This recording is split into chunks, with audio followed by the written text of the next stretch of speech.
नमस्कार मित्रांनो, लय लय आवडतेस तू मला या मालिकेच्या आजच्या भागात आपल्याला असं बघायला मिळते की सानिका राजाच्या हातावरती पट्टी बांधून देते. ती राजाला विचारते, तू इतकं सगळं का सहन केलं, कशासाठी? राजा म्हणतो, तुमच्यासाठी. तुमच्या वडिलांना सांगितलंय ना मी तुमचा बॉडीगार्ड आहे. तुम्ही सांगाल ते मी सगळं ऐकेन. माझा शब्द पाळतो. सानिका त्याच्याकडे बघत राहते. सानिका उठून तिथून निघून जाते. राजाही त्या पट्टीला हात लावून बघत राहतो. तर इकडे बाहेर सर्वेश आणि साहेबराव दोघंही कामाबद्दल बोलत असतात. यश तिथेच उभा असतो.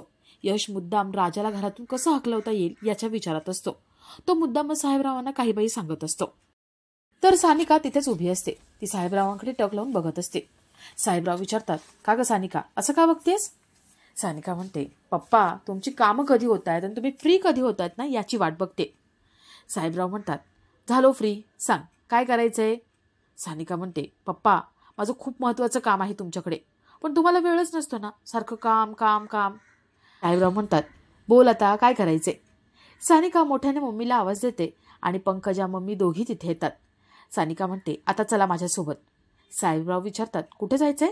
सानिका म्हणते, चला माझ्यासोबत. तिथे दोघांना डेकोरेशन केलेल्या रूममध्ये घेऊन येते. घरातले सगळे तिथे आलेले असतात. फुग्यांचं डेकोरेशन असतं, छान टेबल मांडलेला असतो, त्याच्यावर केक असतो. आई आणि पप्पांना दोघांनाही ते आवडतं. का मम्मी पप्पांना टेबलपर्यंत घेऊन जाते. पंकजा जयच्या कानात म्हणते, बघितलंस ना, ही सानिका दादाला खुश करण्याचा एकही चान्स सोडत नाही. जय अजून चिडतो. सानिका पंकजाला म्हणते की आई पप्पा या दोघांनाही ओवाळ. पंकजा तोंड वाकडं करत त्या दोघांनाही ओवाळते. साहेबराव म्हणतात, अच्छा, तेव्हा सकाळपासून माझ्या आवडीचे पदार्थ मला देत होतात, पान वगैरे सगळं, यासाठी का? आणि म्हणून मला सांगितलं होतं का आपण देवळात जायचंय ते? सानिकाची आई म्हणते, हो त्याचसाठी मी तुम्हाला सांगितलं होतं, पण तुम्हाला वेळ कुठे होता? सानिकाचे बाबा म्हणतात, चालेल, आत्ता मी भरपाई करतो. आपण उद्याच जाऊ आणि 50 तोळ्याचा एक सेटच घेऊन टाकू.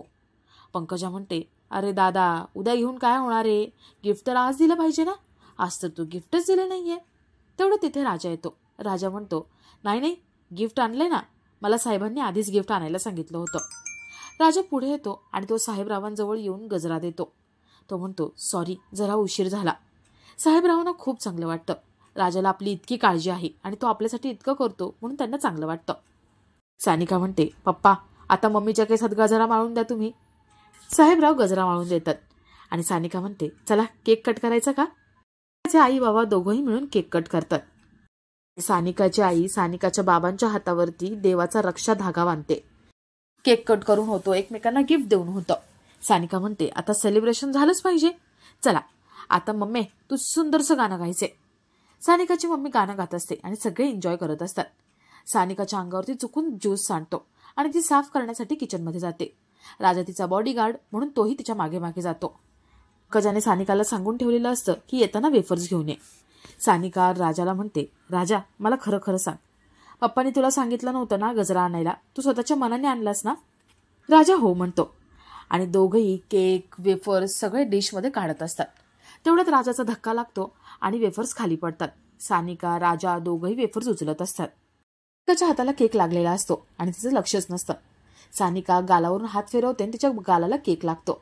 राजा तिच्याकडे बघून हसायला लागतो. तो केक साफ कर म्हणतो.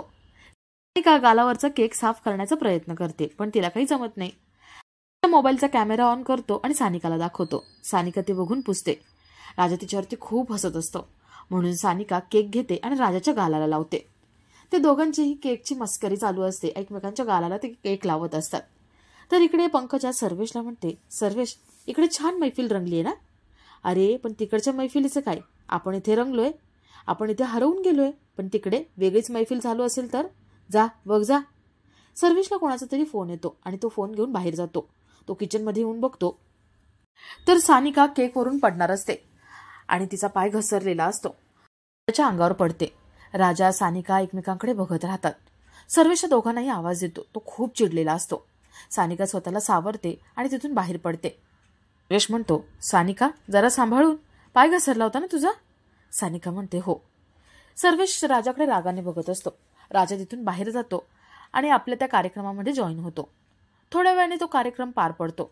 सानिकाचे आई वडील दोघंही रूममध्ये आलेले असतात. सानिकाची आई उदास असते. साहेबराव विचारतात, काय झाले? अहो मी तुम्हाला गिफ्ट दिलं नाही, हे आवडलं नाही का तुम्हाला? सानिकाची आई म्हणते, नाही, आज मी गाणं गायले ना, त्यामुळे मला वसूची आठवण आली. तर इकडे राजाचे वडीलही विचार करत असतात. ते म्हणतात, आज मला अस्वस्थ वाटतंय, मला विनायकची आठवण येते. आज इथे विनायक असायला हवा होता.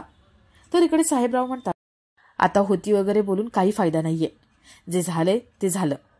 त्याची आई विचारते, अहो तुम्ही त्यांना कधी माफ करणार नाही का?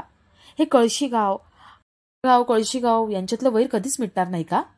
साहेबराव म्हणतात, नाही, कधीच मिटणार नाही. त्या गावातल्या लोकांना, त्या माणसांना, त्या गावाला मी कधीच माफ करणार नाही. साहेबरावांना भूतकाळ आठवत असतो आणि आपलाचा हा भाग इथेच संपतो.